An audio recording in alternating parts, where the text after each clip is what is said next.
Italy is dying, not metaphorically, statistically.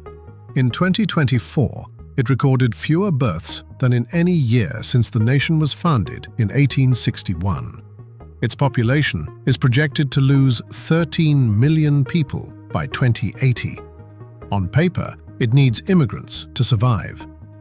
And yet, this same country has just built the hardest deportation regime in Western Europe, struck a deal to ship asylum seekers to Albania, and watched its own courts, its own voters, and Europe's highest court try to stop it.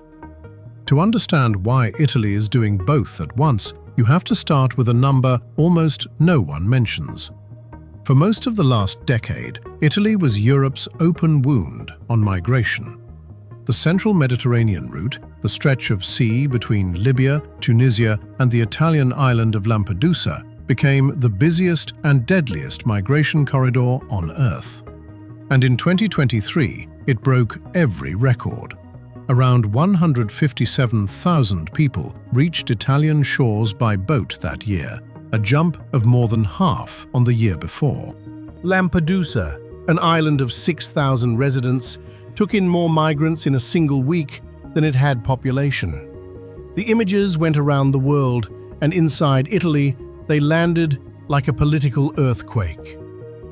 The human cost arrived first. In February 2023, a wooden boat broke apart on the rocks near the Calabrian town of Cutro. At least 94 people drowned, many of them children, their bodies washing onto a tourist beach.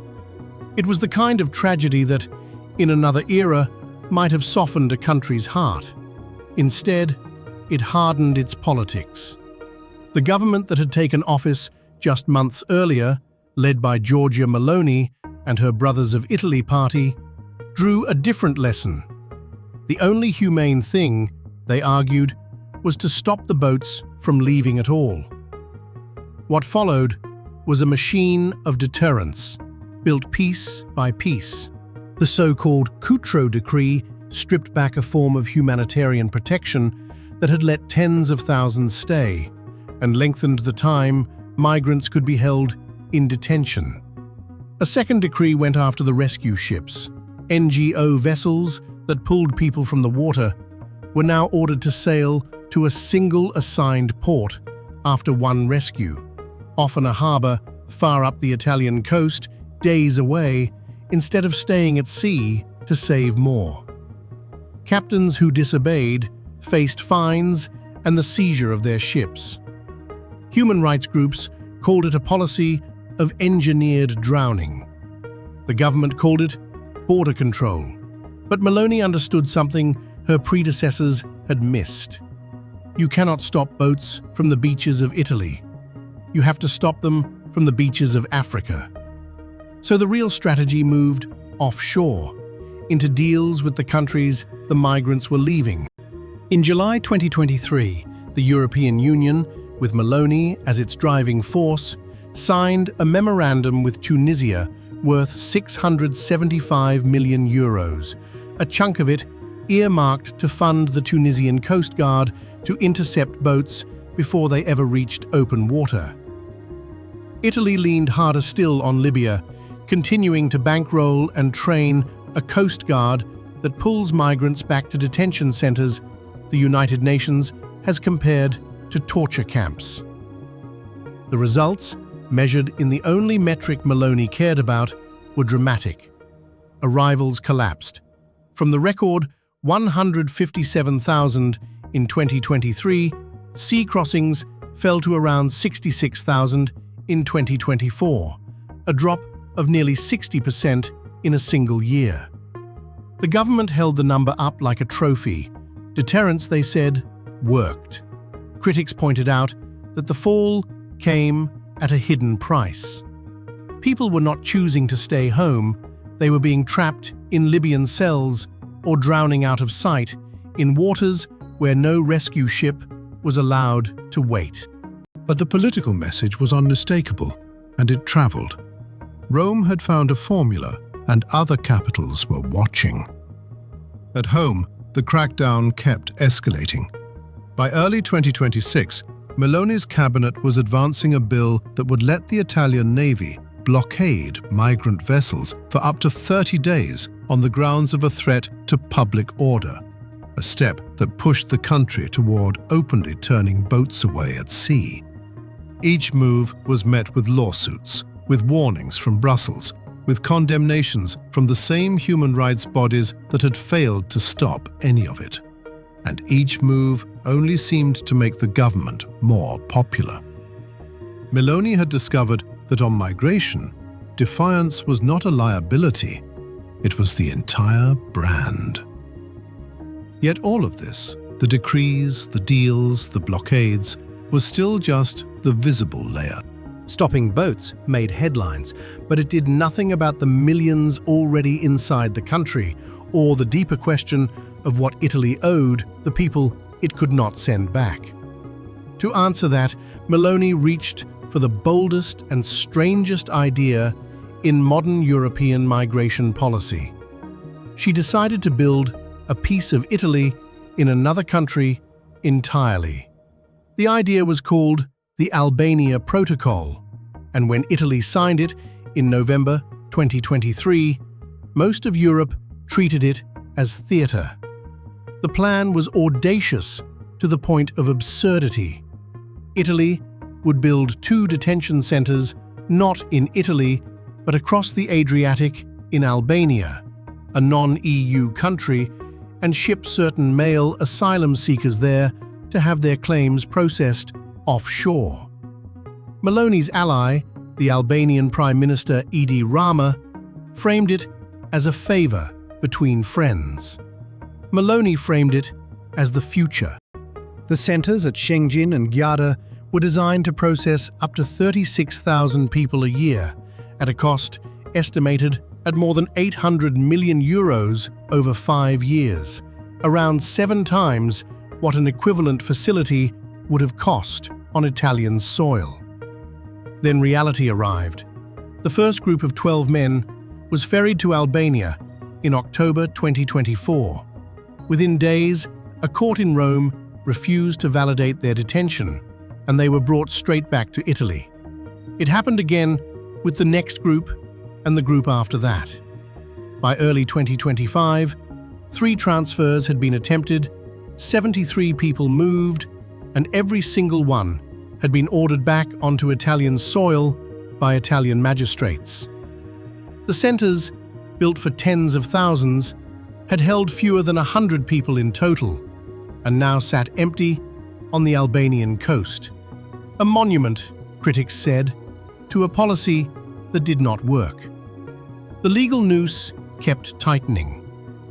In August 2025, the European Court of Justice handed down a ruling that struck at the foundation of the whole scheme.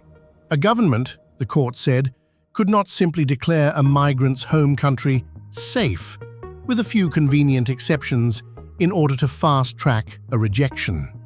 Those designations had to survive real judicial scrutiny, and the evidence behind them had to be open to challenge. For Italy, whose entire Albania model depended on speed and safe country lists, it was a heavy blow.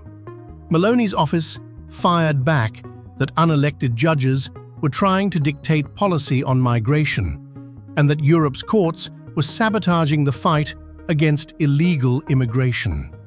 She did not, however, back down. Instead, she repurposed the empty Albanian centres into something else entirely, holding sites for migrants already rejected and awaiting deportation. And in November 2025, she stood before cameras and promised she would keep sending people to Albania regardless of what any court said. While that war played out at sea and in the courtrooms, a quieter one was unfolding at home, over who counts as Italian, and over the faith that dared not speak its name in Italian law. In June 2025, Italians were asked to vote in a referendum that would have cut the time a foreigner must live in the country before applying for citizenship from 10 years to 5. It was a modest reform, aimed at the roughly 1 million children of immigrants who were born and raised in Italy, yet remained foreigners in the eyes of the state until adulthood. Meloni's response was to tell her supporters not to vote at all. Turnout collapsed to around 30%, well below the quorum needed, and the referendum died, not defeated, but ignored into irrelevance. The same silence surrounds Islam itself. Under the Italian constitution, religions can sign a formal agreement with the state, an intesa, that grants funding, legal recognition, and rights like guaranteed holidays and valid religious marriages. Catholics have one, so do Jews, Waldensians, Buddhists, even the small Mormon community. Islam, the second largest faith in the country, has none. Decades of attempts have failed, snagged on the absence of a single body to represent Italy's Muslims and on a political class with no appetite to try. The practical result is a faith of millions with almost no official standing at all. You can see it most clearly in where Muslims pray. Italy has only a handful of purpose-built mosques with minarets, perhaps 6 or 8 recognized across the entire country, led by the Grand Mosque of Rome, the largest in the Western world. Against those stand an estimated 1,200 informal prayer rooms, converted garages, rented basements, back rooms of apartment blocks, tolerated but unrecognized.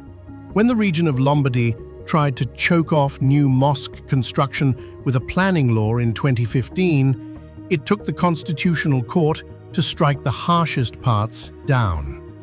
A community becoming central to Italy's demographic future remains legally and physically pushed to the margins of its cities. And that unresolved tension was about to collide with something no one in Rome had planned for. The moment the rest of Europe decided Italy had been right all along. For 2 years, Italy's approach had been treated in Brussels as an embarrassment, too harsh, too legally reckless, forever one court ruling away from collapse. And then, almost overnight, it became the template. The turning point came from the very top. In October 2024, the President of the European Commission, Ursula von der Leyen, stood before EU leaders and said the words that changed everything. Let us learn from the Italy-Albania Protocol. The scheme the courts kept blocking was suddenly being held up as a model for the entire continent. What followed was the fastest hardening of migration law in the European Union's history. The Commission drafted a new returns regulation, built around an idea lifted straight from Meloni's playbook. Return hubs, facilities in non-EU countries where rejected asylum seekers could be sent and held, potentially without a fixed time limit. In March 2026, the European Parliament backed it. By that summer, it had cleared its final hurdles. Detention before deportation extended to as long as 2 years. Entry bans stretched to a decade.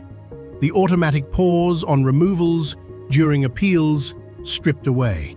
It was, by common agreement, the strictest migration law the bloc had ever passed, and centre-right parties crossed the aisle to vote for it alongside the hard right.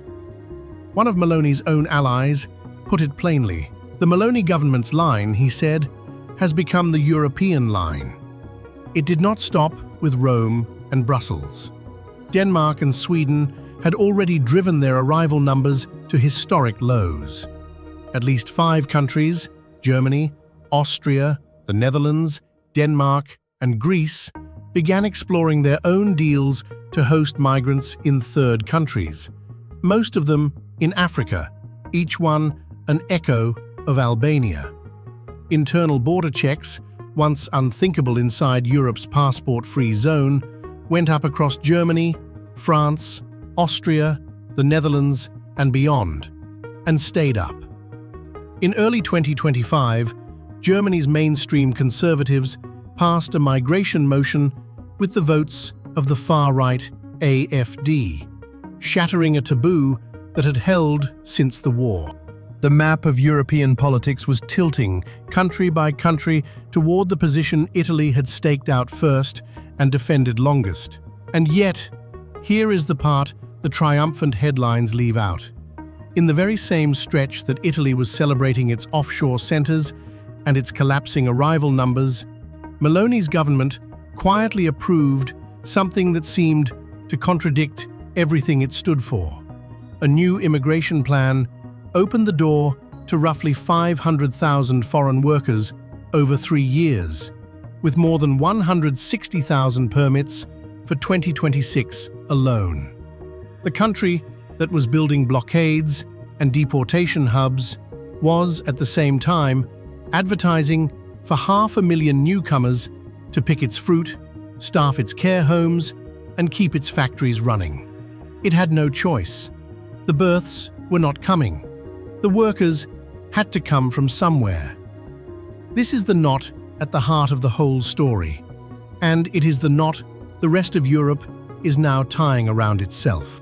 Italy has proven, better than anyone, that a determined government can slam the front door, can stop the boats, defy the courts, and drag an entire continent's laws in its direction.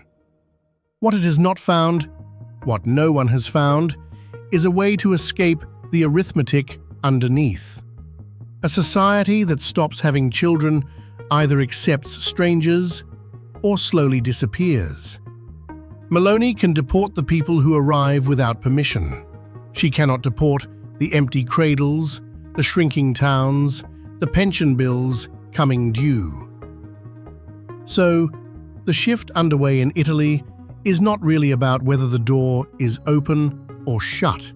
It is about a country trying to do both at once: to expel and to import, to build walls and to hand out work permits, to treat its fastest-growing faith as a threat while depending on the people who practice it. The Muslim population will not shrink. It is younger, and it is here. The native population will not grow. The numbers were sealed a generation ago. Every policy Meloni has exported to Europe manages the symptom. None of them touches the disease. That is why this story reaches so far beyond Italy. What is happening in Rome is a preview of the choice every aging Western democracy will soon have to make, out loud, in front of its voters. Who gets to become one of us, and on what terms, when we can no longer make enough of ourselves? Italy has answered the first half of that question with fences and offshore camps. The second half, the harder half, it has not answered at all. So we leave you with this. Is Italy showing Europe how to survive its own decline, or simply how to look away from it a little longer? Tell us below and subscribe to Fall of Nations. We'll see you